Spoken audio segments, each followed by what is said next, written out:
for coming and a giant new Wednesday to us all. Again, hello, welcome to the People Are Normal show. This show we talk about relationships. We talk about self-management. And we talk about the question, why are people normal? And we find interesting things when we inquire into why people are normal.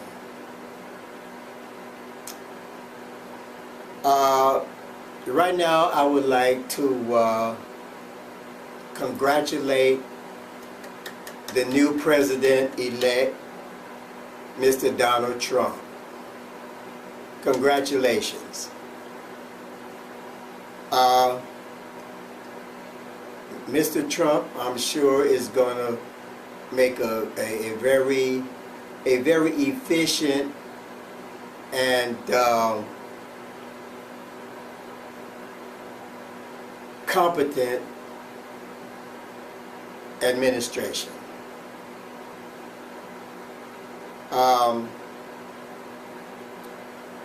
Mr. Trump is the president-elect because the people voted for him.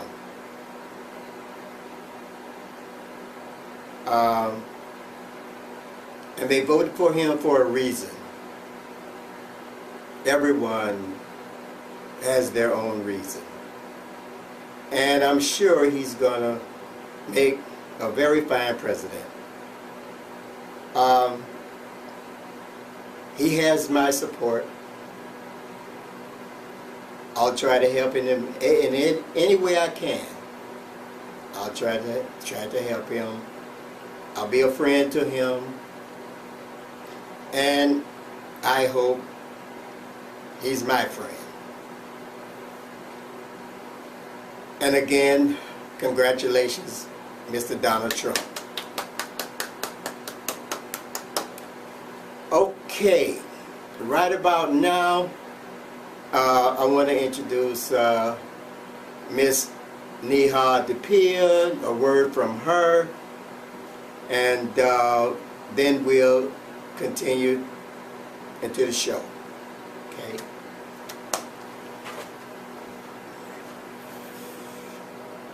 This day is important? Of course it is. I think when you're expressing love to your loved ones, you don't really need one particular day, but yes, our lives are so busy and we just take ourselves and our partners and our loved ones for granted, and it's nice to sort of step back out of our daily routine and remind ourselves about the people we love and what love really means to us. So it is an important thing. Valentine's Day versus Friendship Day, which is more fun for you? Love over friendship or friendship over love. I think you can't have love without friendship. You can't have friendship without love. So both days are important.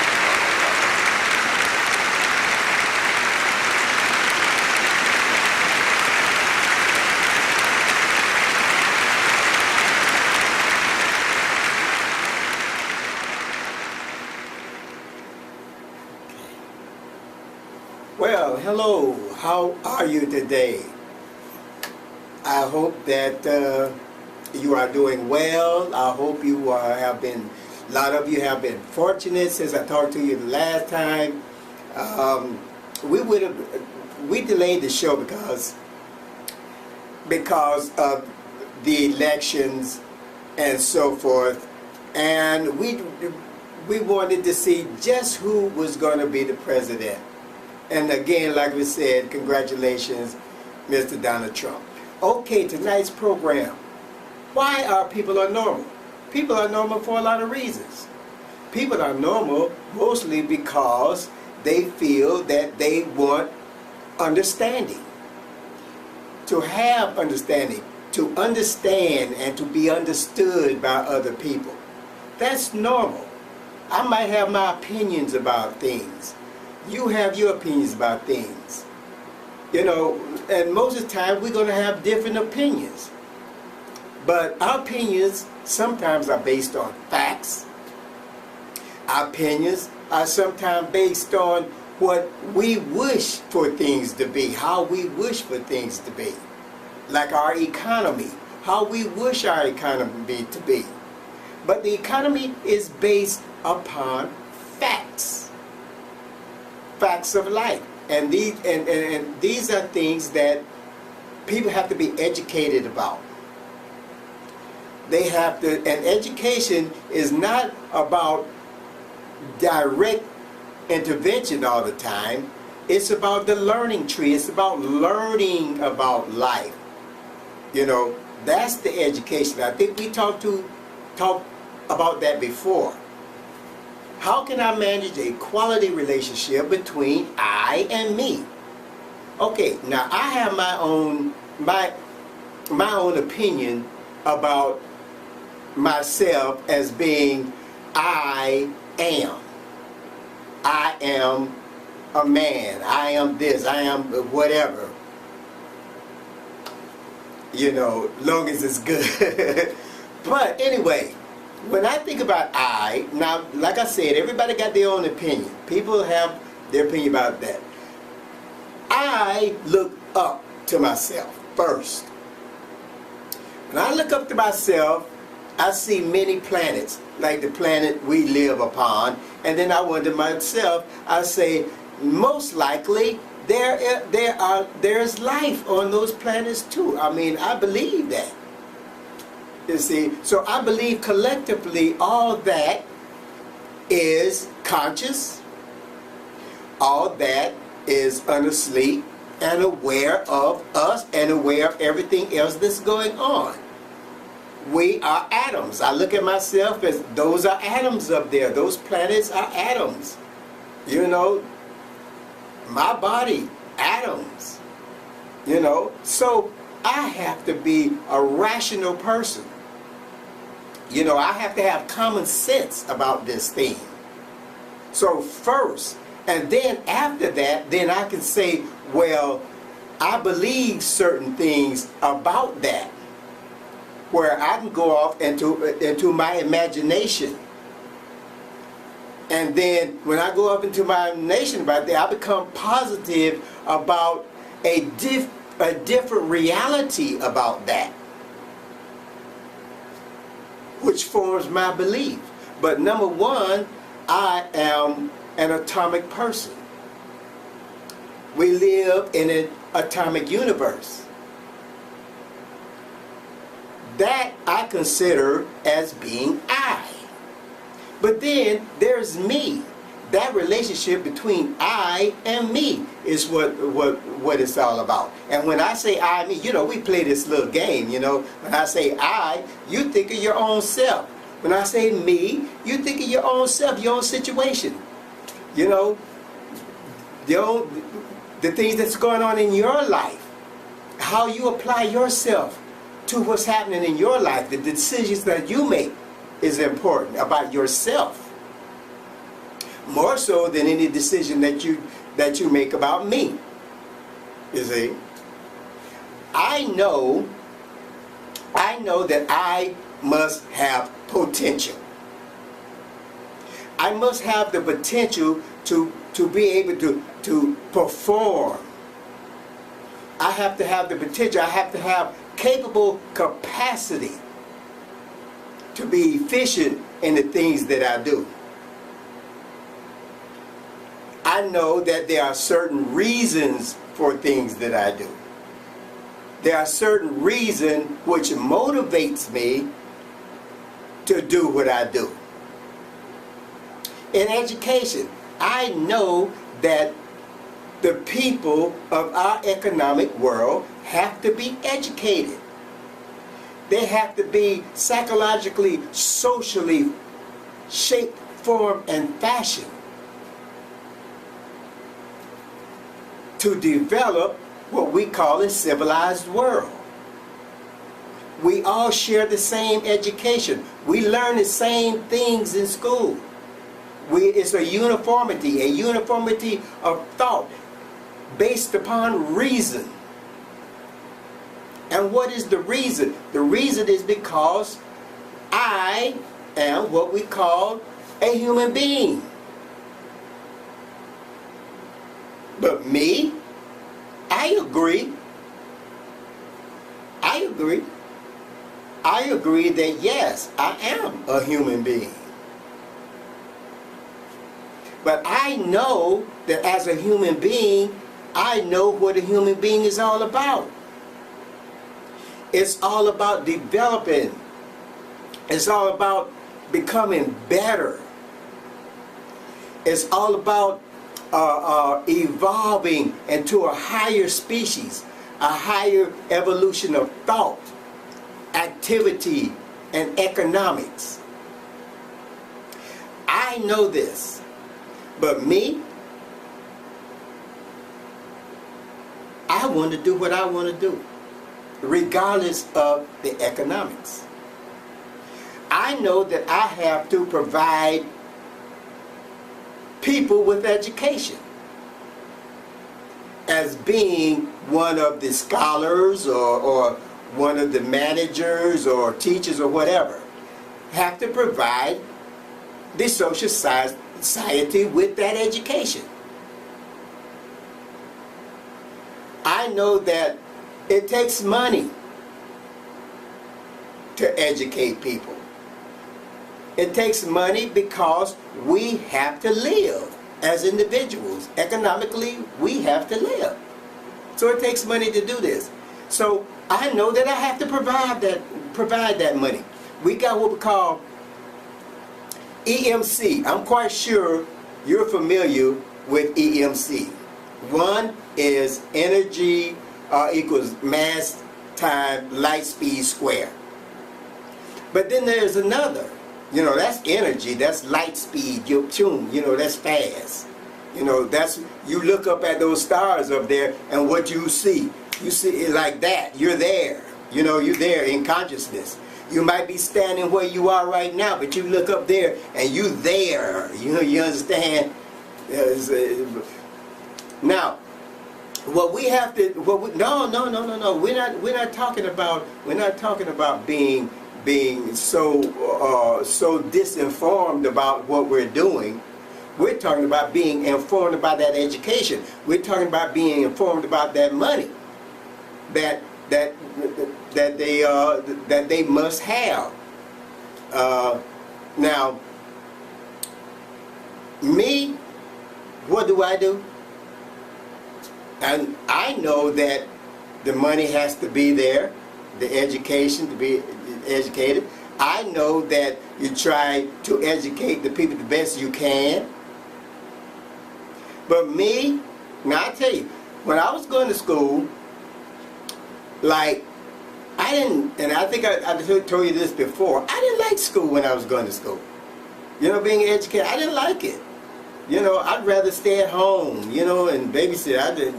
I never really played hooky, but I used to play like I was sick sometimes so I could stay home and carry on. But I really didn't, you know, like every kid, you know. But there's a lot of kids that really excited about going to school and so forth. And most kids are excited about going to school because they have it up here. It's easy for them up here.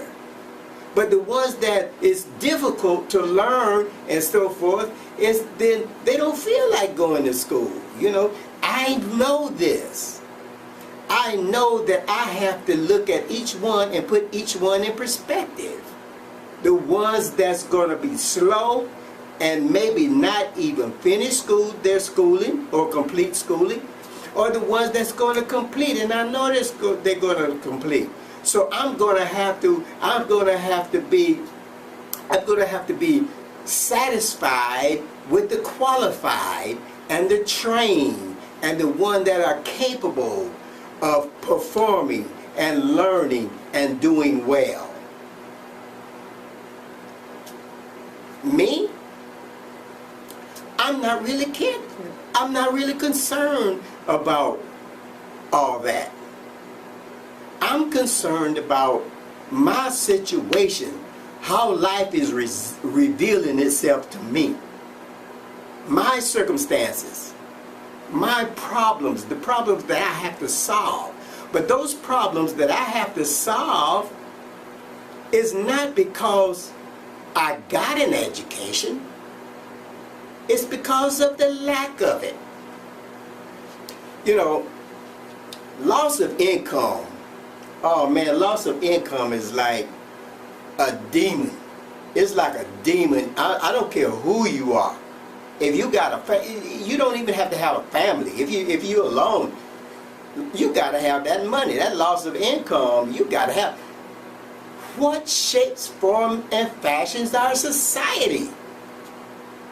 Either having income, adequate income, or not having income, or a loss of income. The people that's in that category of loss of income, what's going to happen? They're going to get some money somewhere. You know, they're going to find out a way to get some money. And then a certain class of people, or a certain culture is going to develop out of loss of income, or I need adequate income. You got a culture within a culture developing. You see, I understand that, but me, I'm going for my best. I'm getting my best hope. You know, I got to survive. You know, I want to do the right thing, but I might end up in this other culture that we're talking about. You see, not because I'm a bad person, or not because you're a bad person, because of need. I want. You want to say I can, but a lot of times you can't because of the situation and the circumstances in your economic neighborhood or your economic world. You just can't make ends meet. I know that I must provide employment. That people must have employment because of that. I'm going to try to employ everyone that I can, but I know that that's not going to be possible. It's not going to be possible because what we call oversaturating certain professions. Or you might have a factory, or you might have an office or something like that. You just need a certain amount of people. The other people you got to turn away. And those people that you turn away, they got to make it on their own. They got to survive. You see? So I know there's going to be that culture, that successful culture, and that culture that's out there trying to survive in the asphalt jungle. I know that. You see? I know that those people might not be trained, and some of those people might be trained people. You got a lot of people out there that's trained and qualified, and they are out there on the street looking for a job, and they are qualified. I know these things. These are the things that I have to deal with in management as an atomic person, or not only as an atomic person, but as an atomic world or atomic universe. I have to deal with that. I have to deal with atomic people. You see? But me, like I said, I don't worry about that. I worry about my own situation. I know that I want to be what I want me to be. I know that. And I'm going to try to a certain extent. But then I know that this other side of the thing is there is that resistance. See, because when we were all born, when this world began, it began with resistance. You see, we go through resistance every second of our lives. There is a measure of resistance. And we have to deal with how we deal with it is going to determine whether we're going to be successful, or whether we're going to succeed, or whether we're going to end up, and carrying on. I understand that. Okay, look, there's a reason why we talk about the problems of the world, right? We say, whoa, we have so many problems of the world today. There's reasons why we have those problems. You see, how we develop that way. You see, now we're having a problem in this generation. What we call them the millennials. Now, I'm a baby boomer. I was born, you know, during that time what they call baby boomers. But now the people are called millennials. They're thinking differently because they're thinking computer language. The baby boomers didn't think computer language.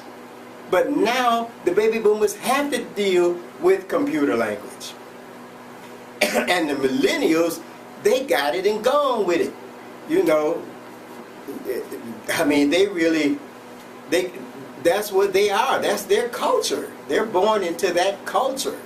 You see, that's what they know. You see? So, like I said, yes, the past is important. I always look to the past, you know, because I know that the past is now. The past isn't gone. The past is here.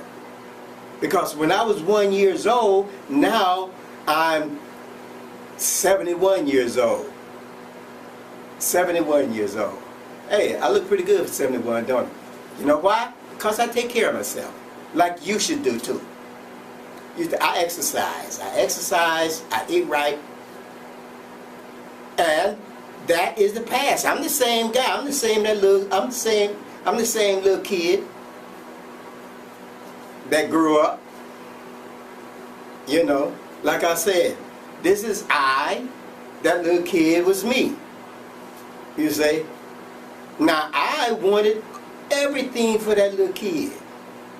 I wanted that little kid to be the greatest thing in the world, because that meant that I would share that with me.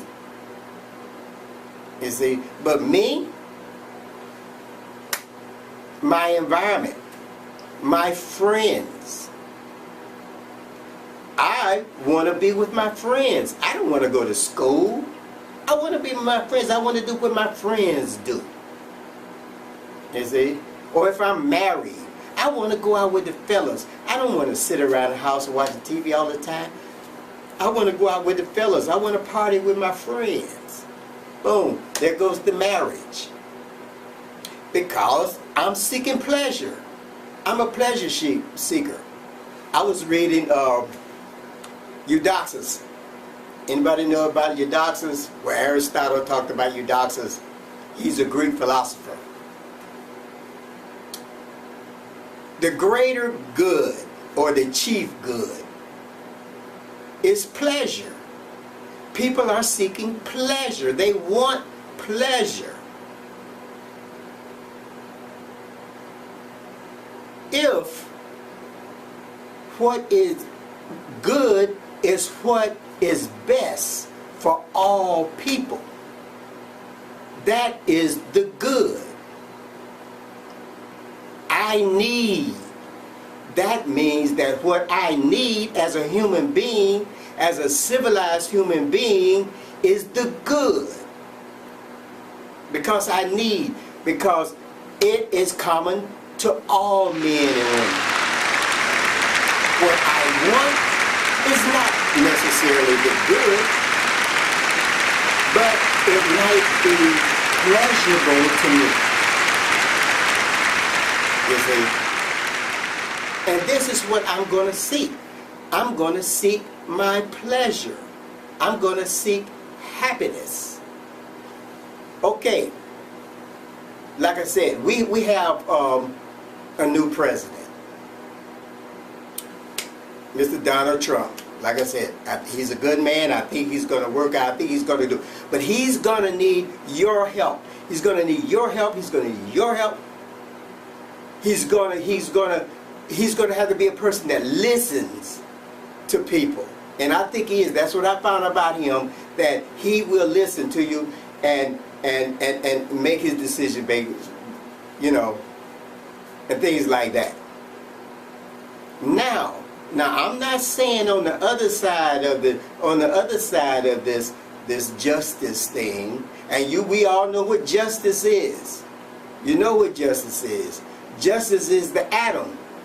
You know, justice is electrons twirling around a nucleus.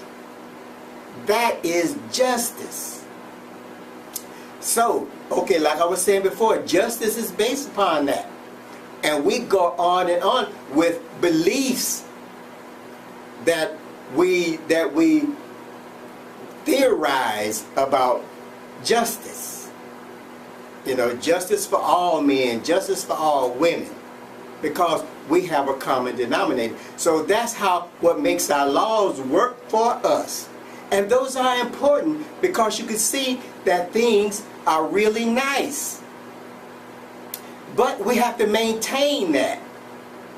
And in maintaining that, we have to give thought to it. We have to use common sense. We have to be sincere about our economy. We have to be sincere about our world and each other. We have to understand that no matter who you are, no matter what color you are, man or woman, what gender you are a human being. And we share relationships. That has to be developed. And that's where we find ourselves lacking, and we find ourselves having so many problems in this world because of the differences. Because you might be black, you might be brown, you might be white, you might be this, you might be that. You understand? And then we have preferences. And this is what causes all the confusion deep down within. It's not only you, it's within. And it's more so within than it is external. Believe this, I'm telling you the truth. I'm telling you what I know. I'm not telling you what I think. I'm telling you what I know about what's within. You understand? We are responsible for what's within us. We are responsible for that because we have to develop that. What's within us is our years ahead future, and we have to deal with that. Okay, case in point, giving respect to Mr. Bill Clinton. You know, he was, that's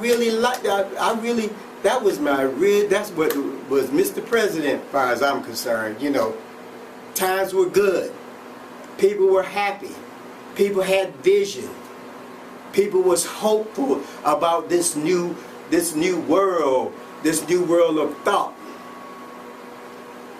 You know, guidance. People were happy and optimistic about these sort of things. He suggested contract with America. He suggested reinventing the economy. All that's good, but what happened, there was a problem. A problem that people just couldn't agree on. And that problem was ethics. Ethics. And I'm not talking about just everyday ethics, your ethics or how you believe you should live. I'm talking about the rules, laws, and regulations and the conduct of our society and the thought that we have given to it to develop ourselves. And we call it ethics, like you got the ethics committee and so forth. It's based upon thought. It's based upon theory. It's based upon asking themselves questions. Ever since the philosophers of old, Aristotle, you know, Plato, and all those guys, they had vision, they thought. It's about asking questions about how men and women ought to behave to achieve the good life. If a man know what the good life is, he will behave in a way to achieve it. They ask themselves questions about that. How to achieve that good life. They provided themselves with answers about how to do that. Answers. Today, we're talking about new theories, or the extensions of the ethics that we already have. We have to ask ourselves questions and provide ourselves with answers based upon what we already got, to improve what we already got, not to make things worse. And I got some examples how they making things work. But that's not for me to criticize. It's not for me to criticize, because like I said, everybody got their own reason for doing things. But I hope our new president, I hope he has the vision to see what's happening with the minds of the younger generation. What's happening to their minds? Are they going to trip out on us? Or what? Is there a real future? Now we're talking about being so thoughtful about the world. We're talking about doomsday. Oh, doomsday, doomsday, doomsday. Don't worry about doomsday. You do what you can to make things right. Let up there be worry about the doomsday. Up there take a doomsday. I could say, oh, I can handle doomsday. Me, I ain't about doomsday. I'm about being happy and seeking pleasure and all those good things. You see? So, like, I still think a contract with America is a good contract, a thoughtful contract, a realistic contract based upon people's ability, people's maturity, people's ability to be honest with themselves, to be thoughtful about themselves, and sensible, and using that common sense that we supposed to be doing here and there and everywhere. We're supposed to be satisfied. We're not going to reach perfection, but we're supposed to try to reach perfection. In our everyday lives, every step we take, everything we do, we try to reach perfection. You see? But like I said, a lot of times obstacles get in your way and you can't reach that perfection that you want to reach. But then those obstacles, sometimes you don't know how to handle those obstacles. You might interpret things the wrong way. And that's a problem that we having with this new millennial age. How we interpret our thoughtfulness. How we interpret it. Oh, there's going to be bad attitude within our thoughts. Definitely. This. You know, like I'm myself. You know, I want you to do it like this, or you know, do it like this, or forget about you. You a fool and all that. You don't pay no attention to that kind of thing. You know that's there. You know that's another situation. You know that culture I was telling you about. That's what that is. You got to know how to deal with it. You got to live with it. You got to deal with it.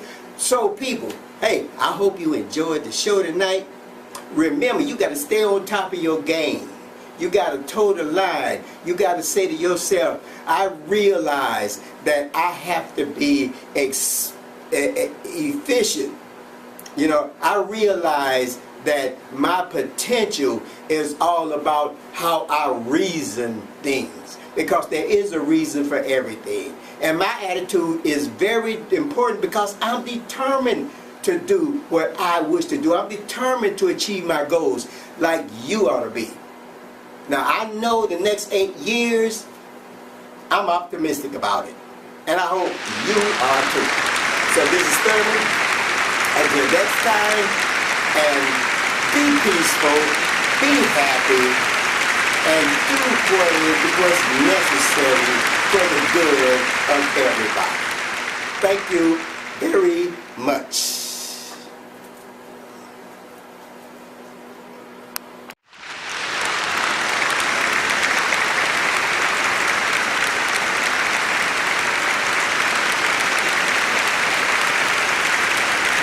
Thank you, ladies and gentlemen, for being so kind to listen to our show tonight. I hope that you have enjoyed the show.